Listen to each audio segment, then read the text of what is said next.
L'étau se resserre encore un peu plus sur Michel Fourniret dans l'enquête sur la disparition d'Estelle Mouzin.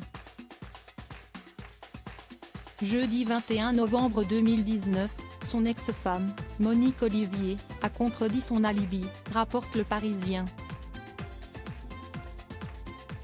Elle a assuré que c'était elle qui avait passé l'appel à la demande de son mari, Michel Fourniret, qui lui, ne se trouvait pas chez lui au moment des faits. Pour rappel, Estelle Mouzin, la fillette de 9 ans a disparu en rentrant de l'école le 9 janvier 2003 à Guermantes, Seine-et-Marne.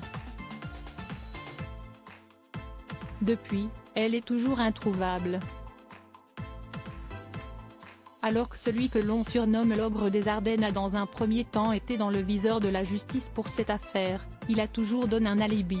Il se trouvait à Sarre-Curstinet, Belgique, d'où il passait un coup de fil à son fils Jean-Christophe pour lui souhaiter son anniversaire, expliquent nos confrères du quotidien.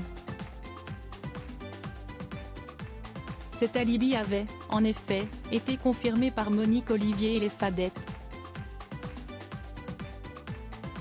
Monique Olivier n'est plus sous l'emprise de Michel Fourniret, divorcée de son mari depuis 2010, la femme âgée de 71 ans a sans doute décidé de vider son sac ce jeudi.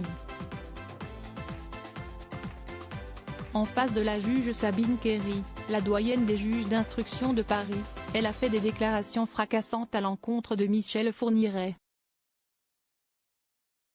Elle n'assure désormais plus que Michel Fourniret a téléphoné à son fils, elle n'exclut plus non plus avoir elle-même passé ce coup de téléphone pour servir d'alibi, avait confié Richard Delgun au Parisien. Simplement, elle ne se souvient plus de cette soirée. Mais elle fera tout pour répondre aux questions. Aujourd'hui, Monique Olivier explique ne plus être sous l'emprise de son ex-mari. Lors de récentes confrontations, elle lui a tenu tête et n'est plus dans la logique de lui servir d'alibi.